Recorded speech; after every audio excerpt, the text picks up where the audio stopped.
You're listening to Truly Unruly with Marcus and Jessica Trufant. And what's up, ladies and gentlemen? We are back. It is Truly Unruly. My name is Kel, of course, Marcus and Jessica Trufant in his house. And today we have a very, very special guest. We decided, since we're going to talk about the pants off, dance off, aka sexy time, why not bring in a professional? Tiffynee Terry Thomas is a clinical holistic sexologist, relationship, intimacy, and pleasure coach. She works with singles and couples who want to improve themselves and their relationships by setting goals, teaching communication styles, and conflict resolution strategies. Ladies and gentlemen, welcome to the show, the one and only Tiffynee Terry Thomas. Hey. Ooh, all right. Hello, Tiffynee. I'm a bit nervous. I'm excited. I'm excited for of course a professional Of course opinion. you're excited. I'm ready. Yeah. He's hoping that, that Tiffany's all on his Silent side. victories, right? Yes, silent victories. Okay. All right. So let's jump straight into it. First question for you, Tiffynee. And we were kind of talking about this on the side before we started recording, but what is the chasing dynamic and how can it be avoided? Because I feel like the chasing dynamic is something that relates to a conversation that we've had on the podcast before about maintenance sex. So can you kind of elaborate on that for us a little bit? So it's funny because everybody calls it something different, and some people call it the pursuer and the chaser, the chaser and the runner. But it's really, I don't really want to be bothered with you, and I like you more than you. And so in easier terms, usually it's when one partner is more attracted or more gung-ho about the other partner. And that usually typically happens, and it's so funny, when you lack self-intimacy, because what ends up happening is you forget to start sharing things with each other, and you lose that pizzazz, because a lot of people forget that what's important about your person is discovering new things about them all the time. It's not about the redundancy, oh my God, you like crackers today. Okay. Yeah. It's the new things that spark. You're like, oh, you like doing that? Okay, nasty. You know what I'm saying? And it's those things that kind of get you popping. So that kind of takes you out of the chase dynamic, And if you don't necessarily know yourself, and what happens with couples is they stop being true to oneself. And so then they start pretending to be someone else instead of just being themselves. And then they forget to start sharing the things that they're discovering about themselves. So it's like self-revelation. I just wrote a book about that. And it's like you're discovering things about yourself, but what happens is you hold them close to you instead of sharing them.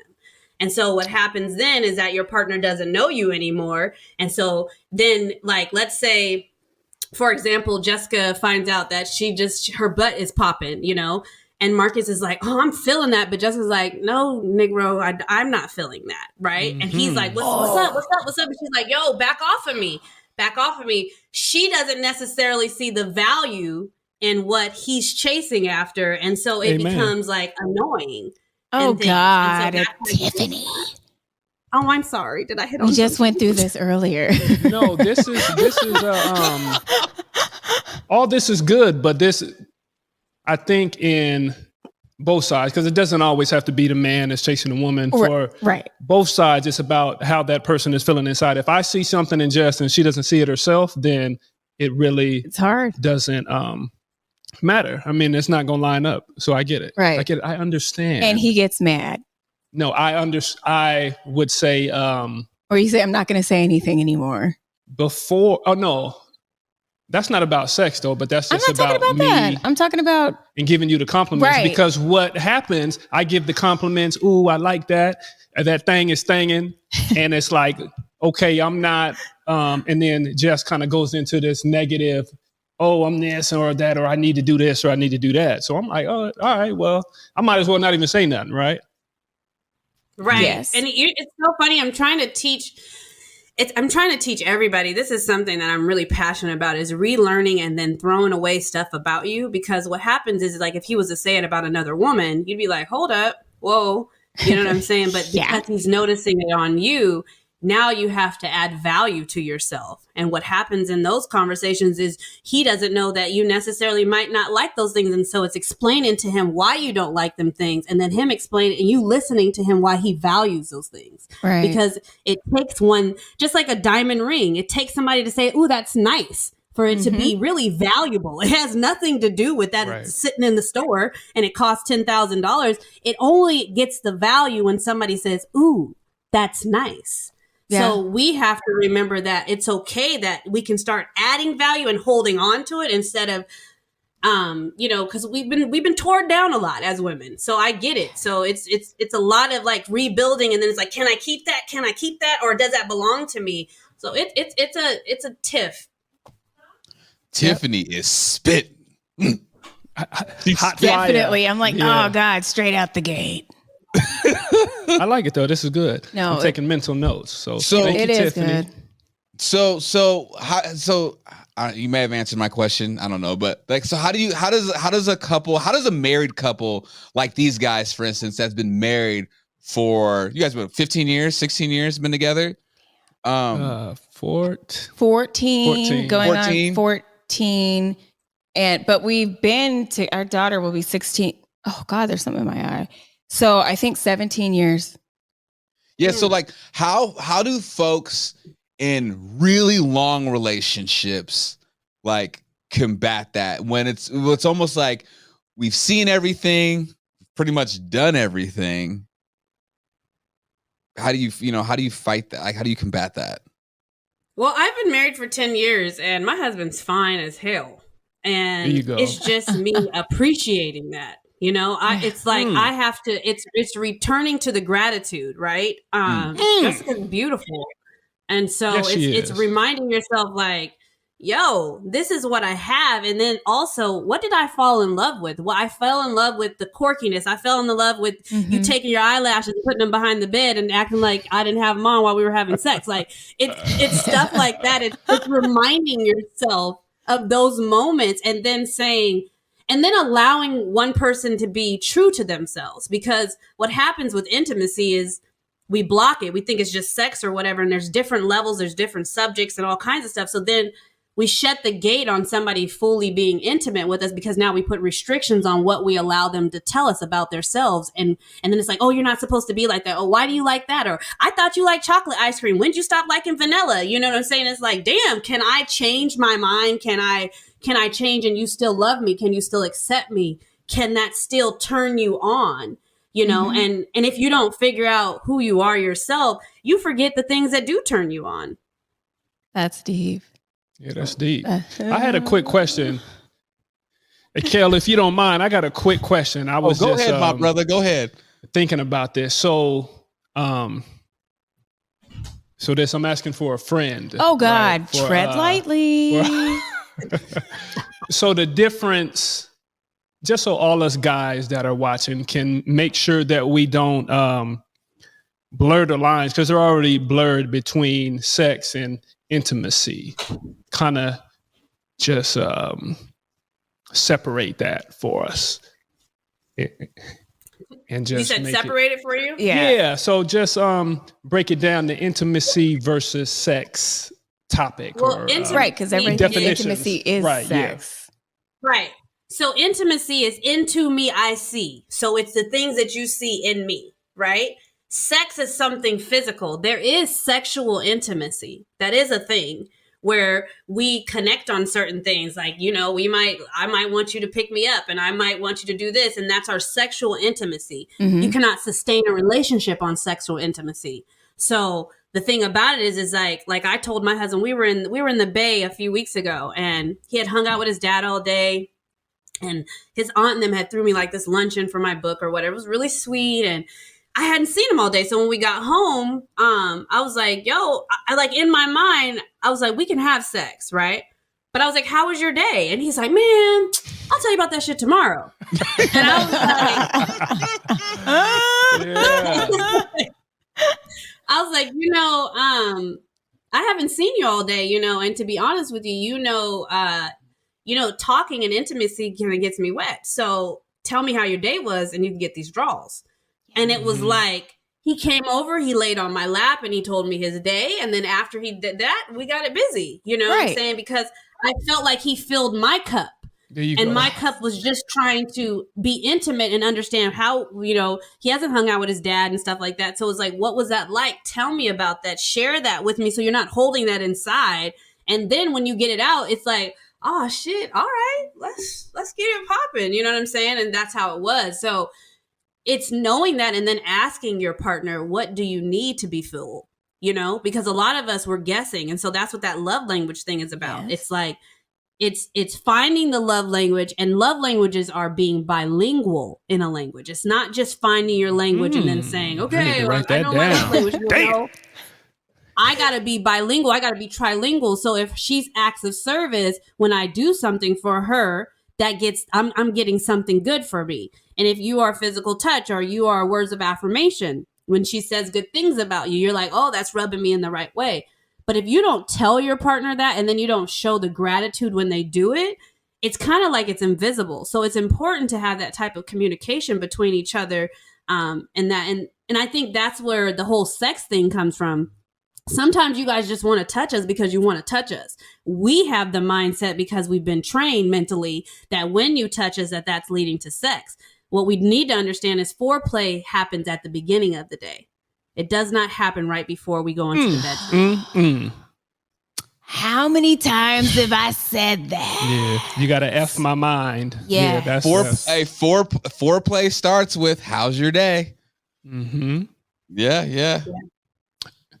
And I would say a little coaching goes a long way, though. That's what she said. If you communicate and you tell us, right? Okay, no, yes. I get it, but how was your day? And let's.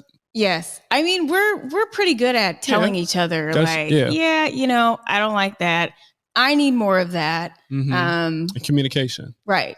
Having the intimate conversation. Yes. Right. And I hope that people are also telling their partner when they appreciate something, that when they did something well, because that's one thing we will acknowledge when somebody fucks up.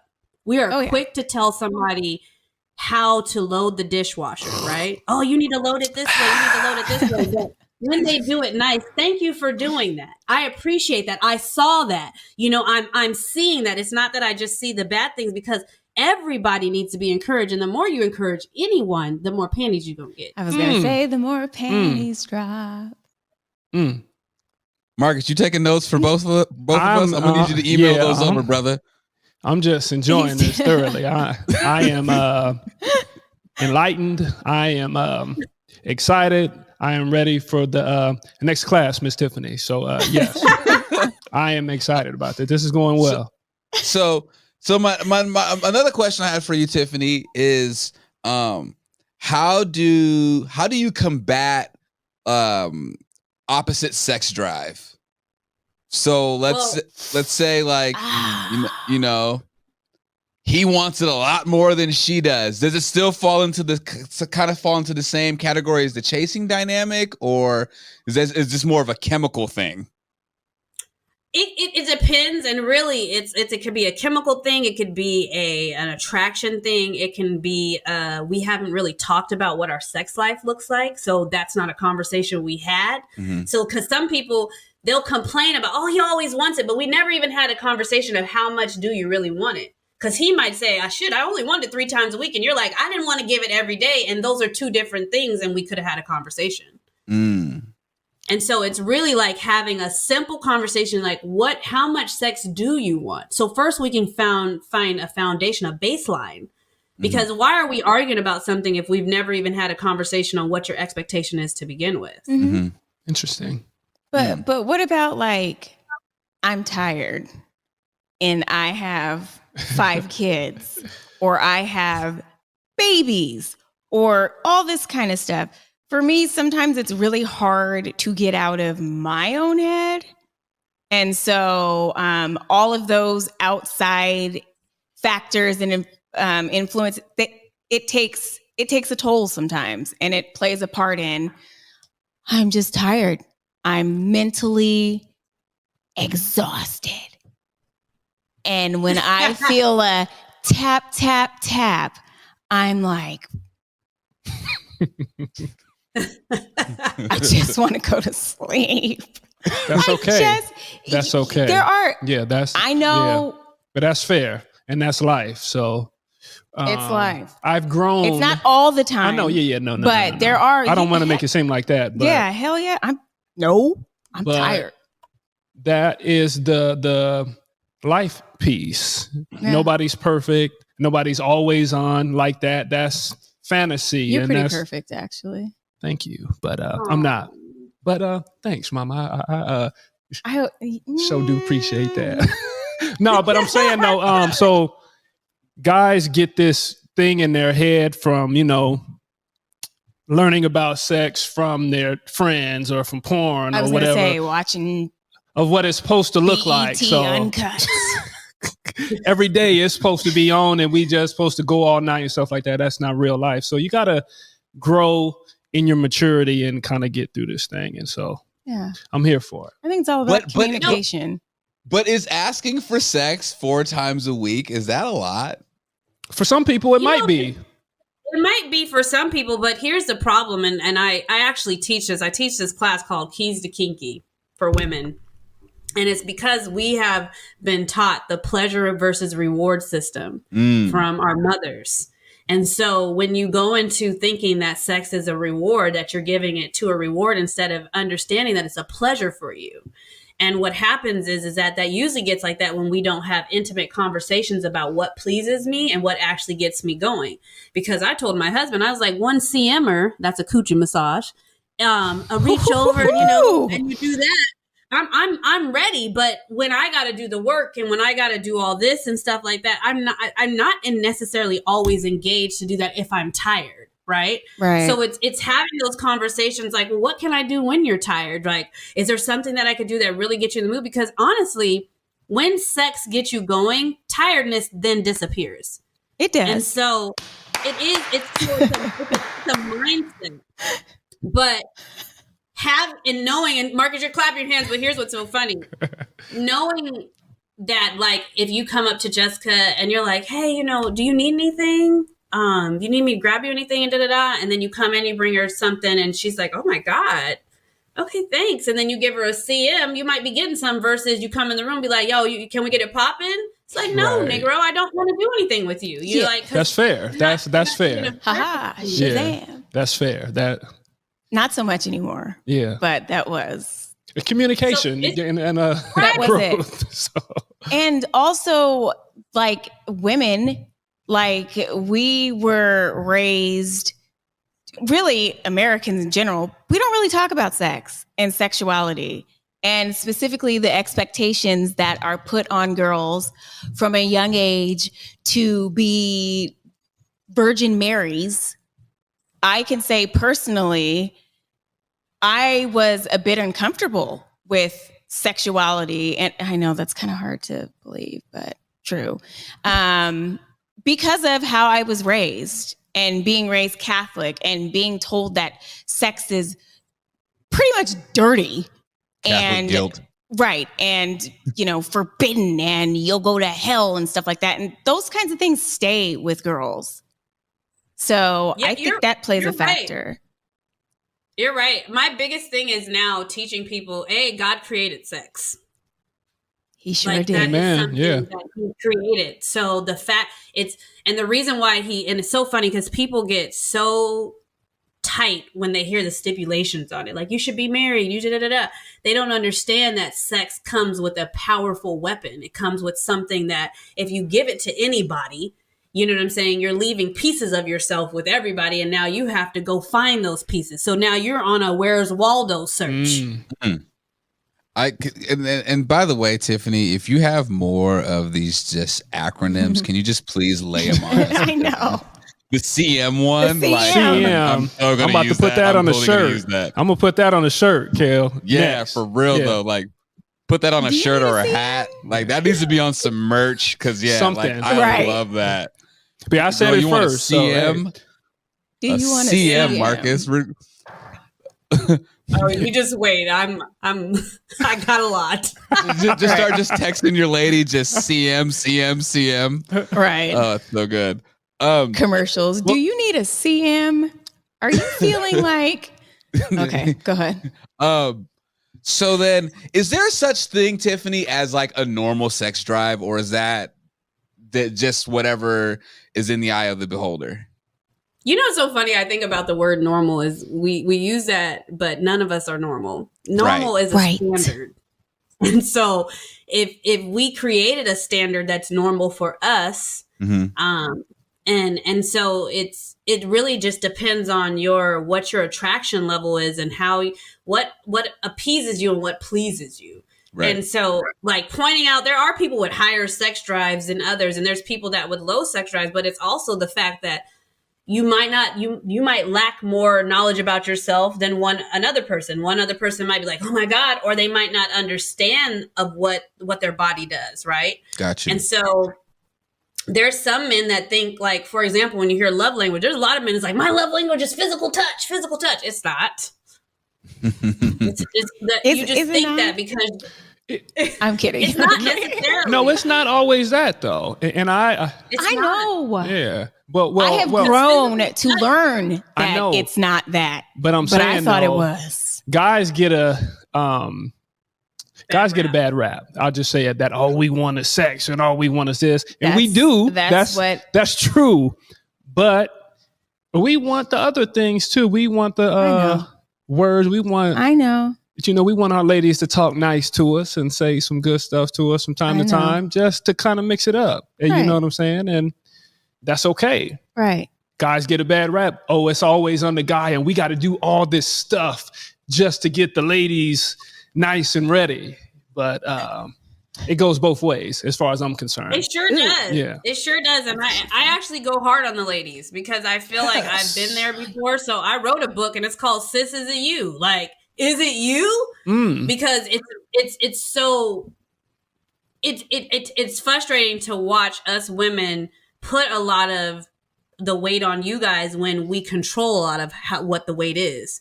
And so now it's like, okay, what can we fix about ourselves? Because like I tell people that the cheat code to the relationship is fixing yourself. Because once you fix yourself, when you ask somebody, well, what can I do to do better? And if they don't have anything to say, then it's mirror, look at yourself. And to me, that's what I've been focusing on. Like, how can I fix me to be a betterment of this relationship? And then also be impactful to my legacy, because I see people sending their kids out and our kids are watching us. So then they're going to get in relationship with other people's kids and fuck them up. Like, I don't want to be a part of that. Break the cycle. 100%. Exactly. Yeah. Exactly. That's real. How do you, and I guess this is another, like, I don't know. I like using Marcus and Jessica as an example because they've just been together for such a long time. But how do you, like, try to bring new things into the bedroom without making it seem awkward? Yes. That is so funny. Hilariously, it goes back to the self-intimacy thing. If you're uncomfortable with yourself, there's a couple things that happen. You're uncomfortable and you're insecure, because insecurity will then be like, well, where'd you get that from? Who'd you do that with? Why'd you bring that up? And it's like, what? And if Becky did suck my dick the best, can you do it second best? Because I'm not with her. Like, it's making sure of, like, taking yourself out of the competitiveness and putting yourself in the competition of, I am the winner of this all, so now I have to just master what I do. Yeah. This is too good, man. I don't know what to do right now. This is this is too good. I just love how she used Becky. Wow. I was like, ooh, Becky. No, but I get that though. I do get that. And I never thought about, like, the insecure part, like, who'd you do that with and all that kind of stuff.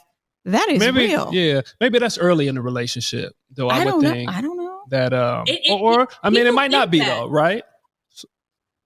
It creeps up because if you don't deal with insecurity, you bury it in your soil. right? And anything you bury in your soil is going to grow. So whether it's a weed or a flower, if you didn't pull it, it's there. And so whatever you bring up, it's the back of that question is who is this attached to? Where does this idea come from? Because one thing we don't do as a society is give credit for innovation. Very true. Very true. That's real. You know what I'm saying? And it's like, I can be inspired by something, but well, you stole that? Where'd you get that from? And it's like, what? Even if I was watching porn and I wanted to do that with you, he looked like it felt good. Can I do that? I mean, it's new for us. So, For us, it's new for us and our thing. So that should be good. Man. Right. I think you just do it. Introducing different things. I just think you just do it. Yeah. And then the surprise. Yeah, me and it's too. like, oh, okay. Right. And you have to have a partner that's open and all that kind of stuff. But yeah, no. Totally. I mean, sometimes it takes work though. Yeah, because I mean, I could totally see like in a relationship, like something you've never done, and then all of a sudden, like you're 10 years in or whatever, and you're like, hey, I want to da-da-da-da-da. And they just look at you like, you ain't done. Why do you want to do that? Like, and then then you feel weird because you're like, well, now I don't want to even ask to try new things because I feel like I'm going to be judged for it. And you know, it's so funny. And when something like that happens, I wish more couples went back to, and then and I always tell couples to stop making statements and ask questions. Am I not allowed to ask to try new things? Because if I'm not, I won't. Because then that puts it back on the other person to be like, well, then what did I say that limited me to not be able to say a new thing? Because if you've never tried it, it's new. Jess, am I allowed to do this? Am I allowed to try this? That's pretty heavy. Yeah.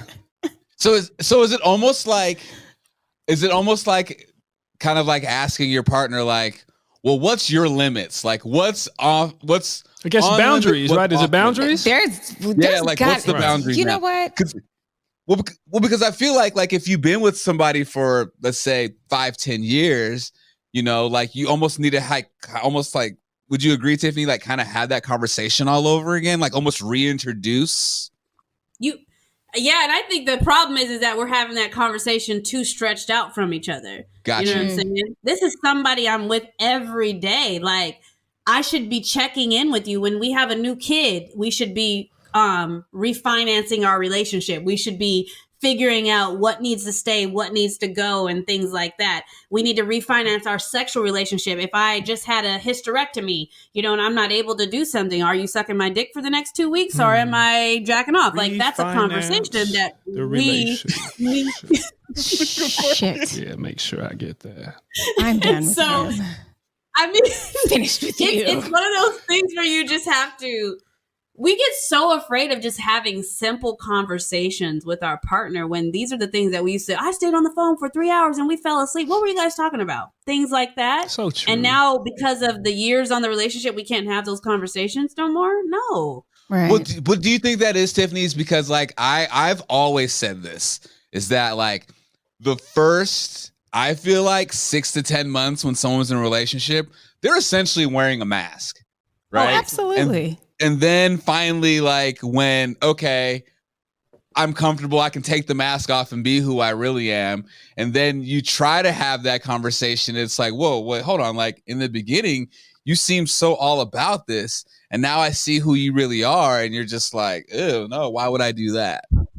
I will say every marriage, and you guys can tell me if you guys experience this, at some point in your marriage, you're like, you tricked me. You tricked me. This is not the person I signed up for. You tricked me.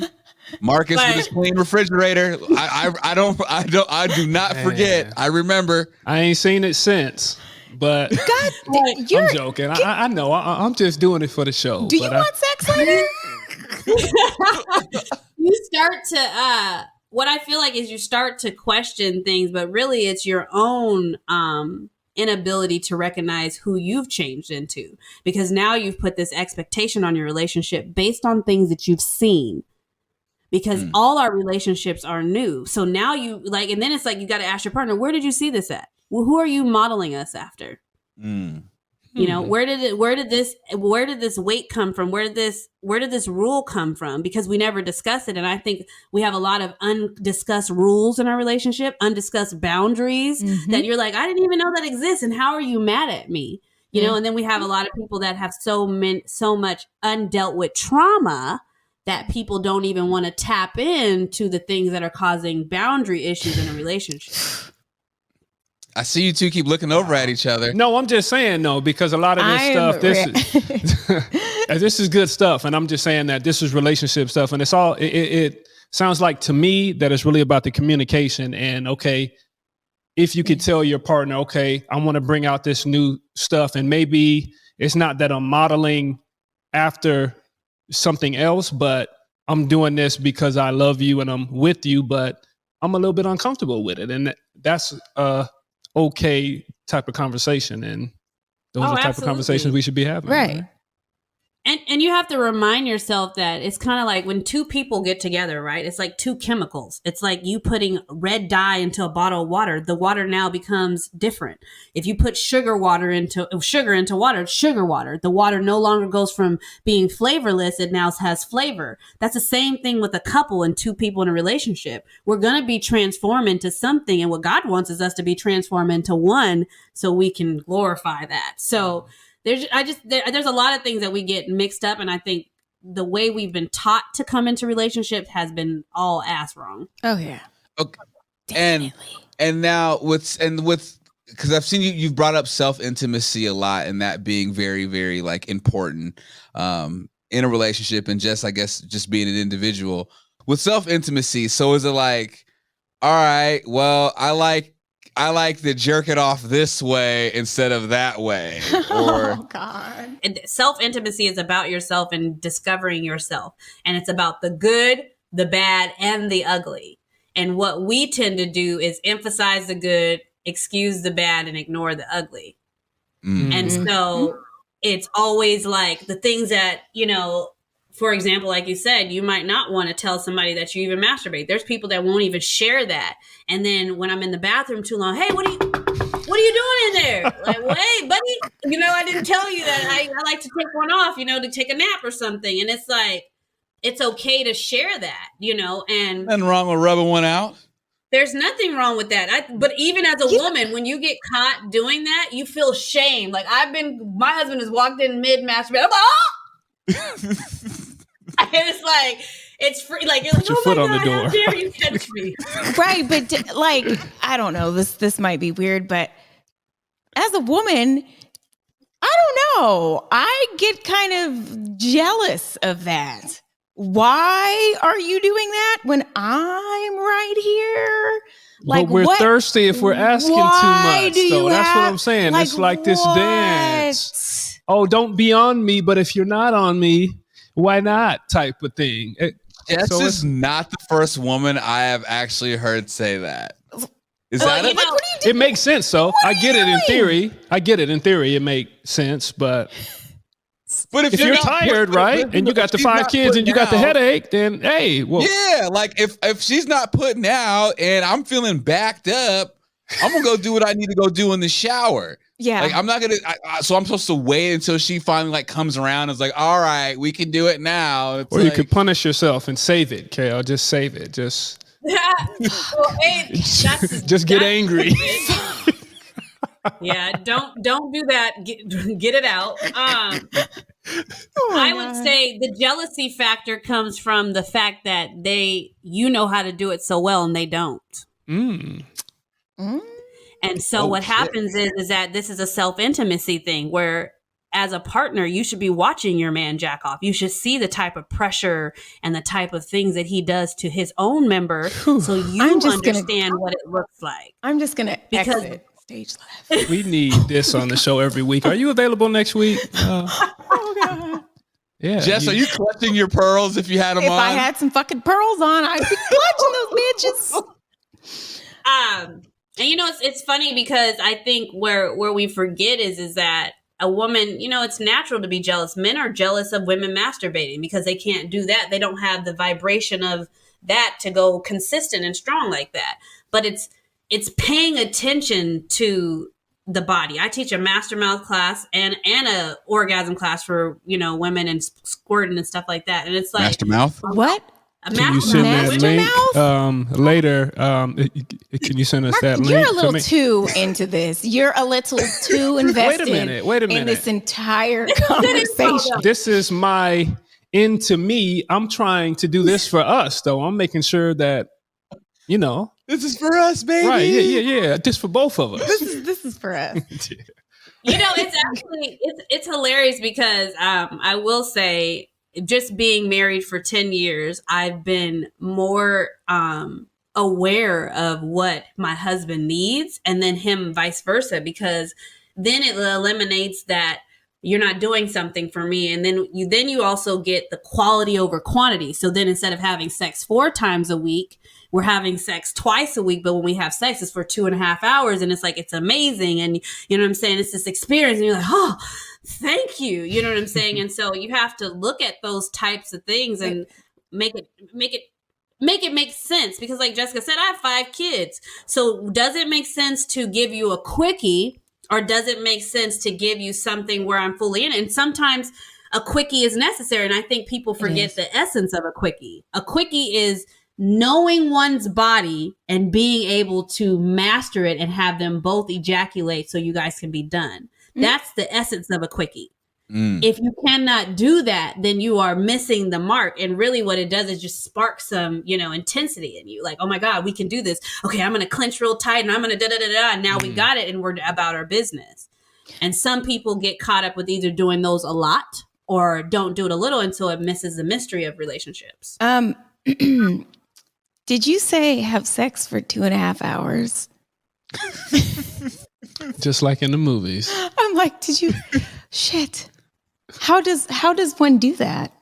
So you start your watch, right? And then you you don't even, it's so funny when you start to learn one another, you're not even worried about the time. You'll look up because you guys are pleasuring yourself so much. And it's not necessarily like, oh, are you done? It's like, it's in the midst of, because I'll give you a perfect example. In the midst of him on top of you, if you said, get up, let me put my mouth on it really quick, you're now disrupting the mood and you're now doing something different and changing something. Now you're adding a different dynamic and increasing the time. Because the other thing is, what we have to understand is when a man goes into his refractory period, depending on how long his refractory period is, he might be done after that. But every man and woman should not, their goal should not to be to come. It should be to enjoy the experience. Mm-hmm. I know that's right. Hop off it and talk about, Daddy, let me clean it off. I know that's right. Yeah. But I agree. Yeah. This is awesome, by the way. I just want to say that out loud. That this one more time. This show has been going great, and I'm really just enjoying the dialogue, the back and forth. In my head, I'm like, okay. Don't put that pressure on yourself, sis. Okay. Don't do that. I'm just like I said. I'm trying to learn for both of us. I'm trying to learn for both of us. But don't put the pressure on me like that. Don't do me like that, right? Right? Don't. I'm here. But it goes both ways, right? So, let me ask a question, and this is actually really good. What in this moment? What are you guys both feeling like? Because it's like, to me, you guys are both getting good information on this. She's saying, hey, quality over quantity. And you don't have to ask me every day. And you're saying, hey, figure out what I like. And then we can actually master it. So it's a win-win for you both. So it should even, it's more of like, when we get off this phone, we're about to do something different and better for us. For me, I'm like, okay, this is information. So this gives us it's good. It's food for thought. I'm like, okay. It gives us a reason to try new things and explore and kind of play around a little bit, have fun, and do some different stuff, maybe. You know what's so funny about new stuff, though? Let me just make this Or not clear. new, but what else do you want to try? Right. There's Just a lot stuff. of things that Right. There's a lot of things that you can try, but I think one of the biggest things that actually turn people on is knowing how you felt after we tried it. it's like, what did that feel like talking about that experience? So then it's like, if you didn't like it or you did love it or whatever. And I think even if you talked about sex afterwards, it would be more of an experience. You're like, how was that for you? Oh my God, you did that thing tonight. Oh, and we don't necessarily do that. We just go to bed. We actually do that. We do. We do. That's we good. talk to, we ask each other. Yeah, we do. Okay, this is getting really awkward. Is it like a post nut clarity conversation? Yeah. Okay. Yeah. Right it is. Very helpful. Really enjoy those conversations. As a matter of fact, though. Yeah, right. He does. Really He's like, okay, well, tell me more. What could I have done? Okay, so when we were in this part, I like when you talk nice to me. I like it. I like when you talk nice. He loves it. He loves it. Yeah, that's kind of so. I love that. Oh my god! Oh my god! This is great. Tiffynee Terry Thomas. She's a clinical, holistic sexologist and relationship and intimacy pleasure coach. Tiffynee, where can folks find you, and tell folks also where they can find your books? So you can get my books on my website, either friskyfemme.com, that's my apparel company, or tiffany.com, or sisisyou.com. You can find me at Tiffynee Renee. My name is spelled differently, Tiffynee. My mom had to be different. Tiffynee Renee at Instagram. I'm Tiffynee Terry Thomas on YouTube, on Facebook. So yeah, just definitely that. And I post a lot of clips and stuff of me talking and just educating people on my page. So if you just go check it out and things. Yes. And you have courses also, right? Yes. And I did my master mouth and my splish splash orgasm class last year. I'll be launching Vulvember, which is all about the vulva. Vulvember, yes. Vulvember. This is Vulvalin. Do you get guys to sign up for these, or is it just for the women? I don't want to be the only guy that's in the class. I would love guys to sign up. I would love guys, and honestly, I gotta get a group of guys to come with me. Yeah, all right. Yes, I think that would be really cool. That would be dope. And for women, really cool. Yes. I actually do workshops called Calling All Lovers for marriage enrichment and relationship enrichment, where we teach things, and then it's interactive. So you're playing games as I'm teaching and talking about different things. Well, this was a great episode. Tiffynee, thank you so much for joining us. And for sure, we're definitely going to have you back on. Yes. Thank you so much, Tiffynee. Absolutely. Thank you. This was great.